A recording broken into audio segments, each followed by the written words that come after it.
Então, bom dia a todos. É um prazer, uma vez mais, poder falar para esta audiência.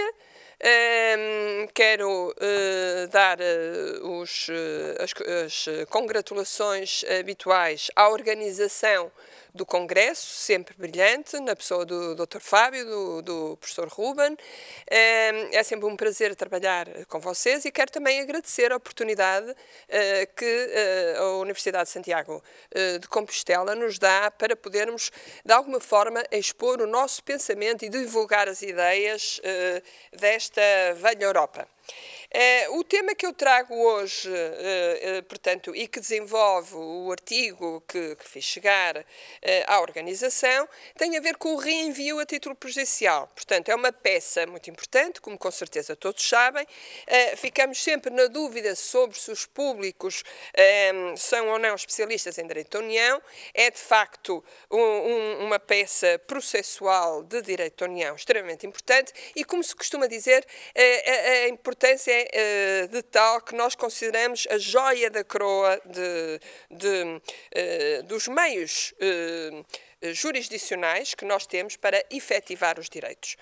Portanto, o problema que se põe aqui no direito da União Europeia e que por isso torna o reenvio tão importante é, de facto, que nós percebemos que aos tribunais cabe a defesa dos direitos. E, portanto, no âmbito do direito da União Europeia, há um espaço, como já percebemos, de sobreposição e de conflitualidade devido a ser uma zona de cruzamento de várias jurisdições e de vários ordenamentos. E, portanto, nesta zona de cruzamento há imensos direitos e então há uma zona que é o que eu chamo de zona cinzenta, que é tantos direitos e será que eles vão mesmo poder efetivar-se? E, portanto, esta é a questão que nos preocupa, em que realmente o direito da União, que é um direito autónomo, específico e que deve ser uniforme, igual em toda a Europa, agora, ou doravante a 27, terá que ter meios para garantir a sua uniformidade. E, portanto, este expediente técnico vem responder a esse anseio, é tornar efetivo e uniforme o direito da União, isto é, tornar com que o direito da União se aplique e se interprete de uma forma igual em todos os Estados-membros.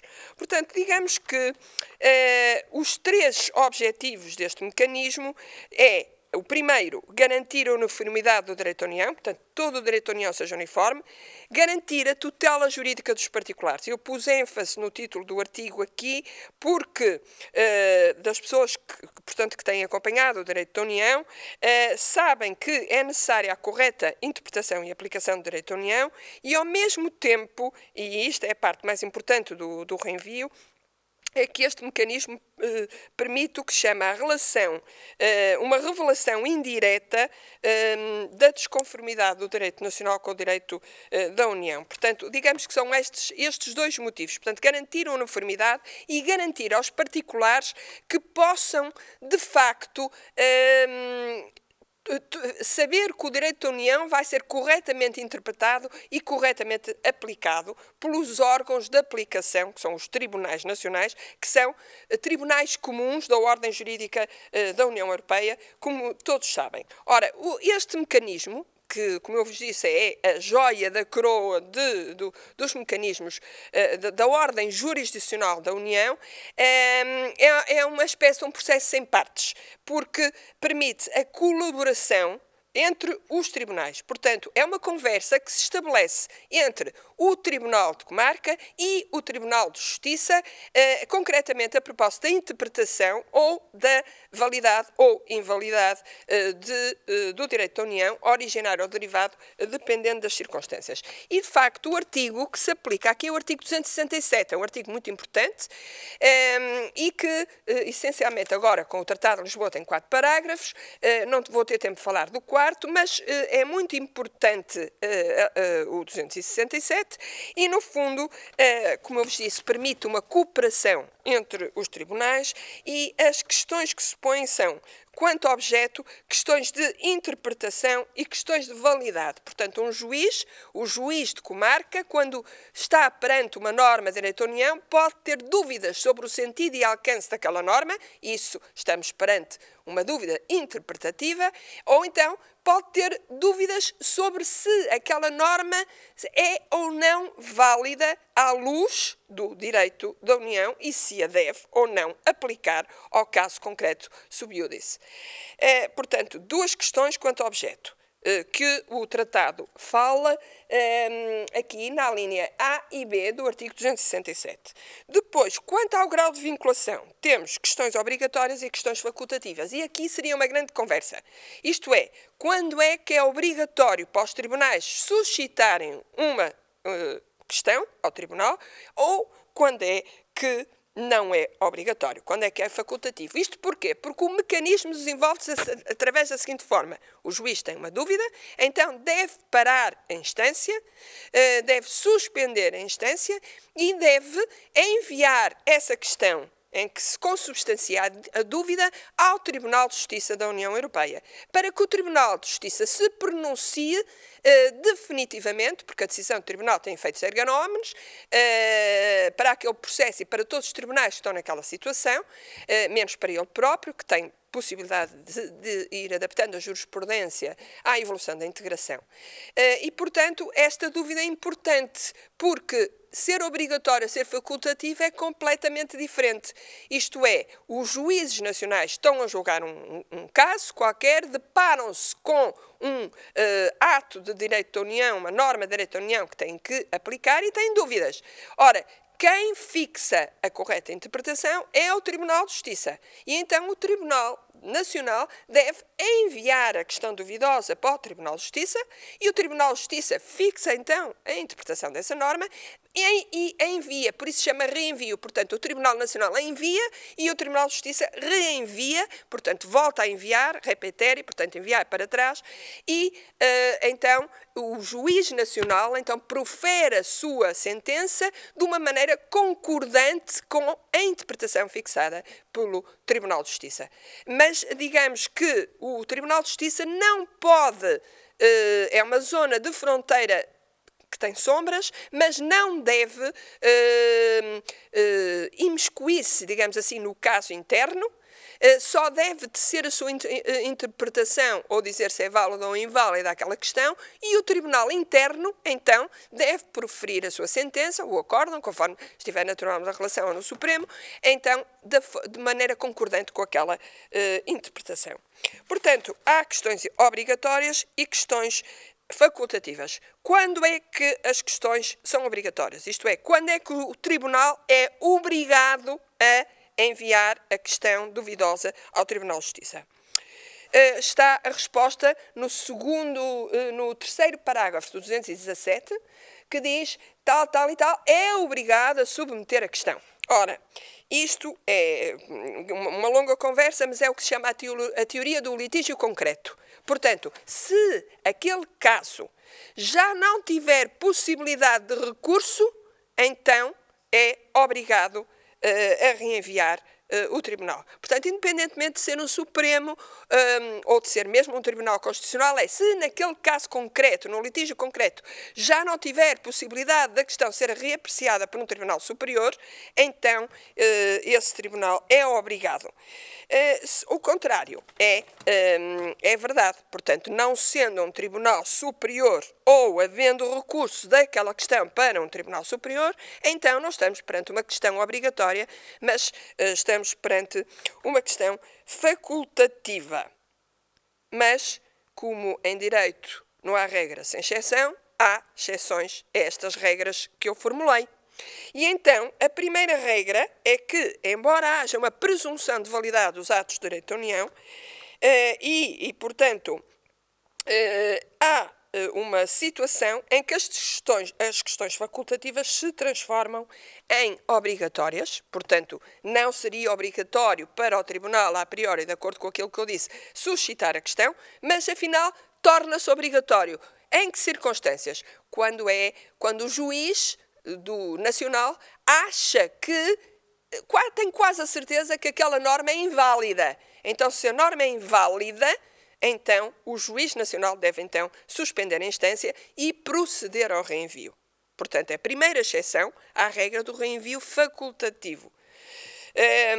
Porque é invalidade, porque se ele achasse que era validade, pode ele próprio, o juiz interno, prosseguir o seu julgamento. Portanto, isto vem numa jurisprudência que se chama Fotofrost.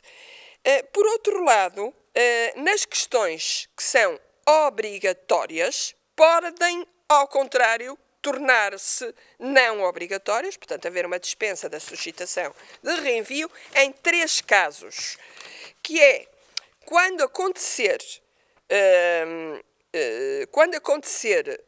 uma questão materialmente idêntica à anterior, isto é, já há um caso julgado igual àquele que está a ser julgado, portanto, é um caso similar, portanto, aí afasta-se a obrigatoriedade. A segunda exceção é a questão interpretativa não ser pertinente e séria, o que é, portanto, um conceito indeterminado que é difícil, agora não temos tempo daqui analisar. Ou então é o que se chama a teoria do ato claro, que foi fixada pela jurisprudência Silfit, in claris, portanto, consagra o brocado in claris non interpretatio, que é a teoria do ato claro, isto é, quando a norma a interpretar é de tal maneira evidente que não suscita qualquer dúvida para um juiz sobre a sua interpretação. Ora, isto é também um conceito indeterminado e difícil. Porquê? Porque temos que chegar, aqui nas palavras do acórdão, o Tribunal diz, a mesma evidência se impõe igualmente às jurisdições de todos os Estados-membros. Porque o Tribunal quer apertar esta faculdade, não é? E diz, continua nas palavras no parágrafo 18 do Silfit, diz, há que ter em conta que os textos de direito comunitário são redigidos em várias línguas e que as várias versões linguísticas fazem igualmente fé, pelo que uma interpretação de uma disposição de direito comunitário implica uma comparação entre várias versões linguísticas. Isso para vos dizer que a teoria do ato claro tem, de facto, zonas de sombra muito complicadas sobre o que é evidente a interpretação e não é necessário para o juiz nacional enviar a questão duvidosa a tribunal. Porque, no fundo, reparem, o que se pretende é essa tal uniformidade. Por isso, no fundo, o Tribunal deseja, a menos que as questões sejam mesmo supérfluas, é que as questões vão lá parar para ele dizer como é que se interpretam e para ele dizer se são inválidas, para conseguir que um caso seja julgado da mesma maneira em Espanha ou em Portugal ou em qualquer outro Estado-membro. Ora, isto é de tal maneira importante, e eu não sei quanto tempo ainda me resta, que, portanto, muita coisa haveria aqui a dizer no entretanto, mas resta-me com certeza ainda alguns minutos, e o que eu vos queria dizer é que isto é de tal maneira importante para a implementação e a efetividade e uniformidade do direito da União, enquanto ordem comum e igual a todos os Estados, que há mecanismos, tanto a nível da ordem jurídica da União como a nível da ordem jurídica do interno, para garantir que isto não sejam meras palavras.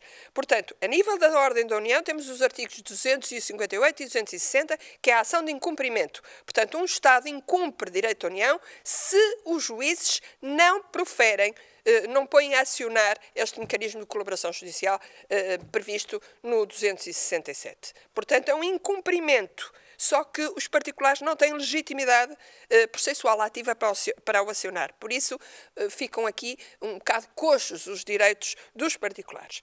O outro meio é pelos próprios Estados. Os próprios Estados têm a sua legislação no sentido de garantir efetividade a este artigo-chave, a esta joia da coroa, para que isto não sejam meras palavras, para que isto exista mesmo, e como eu costumo dizer, Portugal é o país que menos reenvios faz da União Europeia. Portanto, Espanha faz muito mais e, nomeadamente a nível do mandato de detenção europeu, temos acórdãos importantíssimos devido a reenvios espanhóis. O mesmo não acontece em Portugal, lamentavelmente, mas temos uma lei da responsabilidade extracontratual do Estado, uma nova lei que vem cumprir o artigo 22 da Constituição e, ao mesmo tempo, também o artigo 6º da Convenção Europeia dos Direitos do Homem, que é a Lei 67/2007, que vem, portanto, suceder ao anterior decreto que não falava da responsabilidade dos juízes. E, portanto, nos termos da nova Lei da responsabilidade extracontratual do Estado, por incumprimento do direito da União Europeia, então o Estado português, na pessoa dos juízes, incorre em responsabilidade civil extracontratual se, por erro judiciário, se não suscitar esta questão nos termos em que é obrigado a suscitá-la ou que deve suscitá-la, e, ou então, a segunda hipótese, por aplicar mal o direito da União. Portanto, mesmo sem dolo. Portanto, é um acórdão também no segmento, um acórdão, que é o acórdão Kobler, muito curioso, a propósito dos direitos de um professor universitário, mas neste momento a lei diz que caso um juiz não suscite a questão prejudicial e o deva suscitar, ou não aplique uma norma que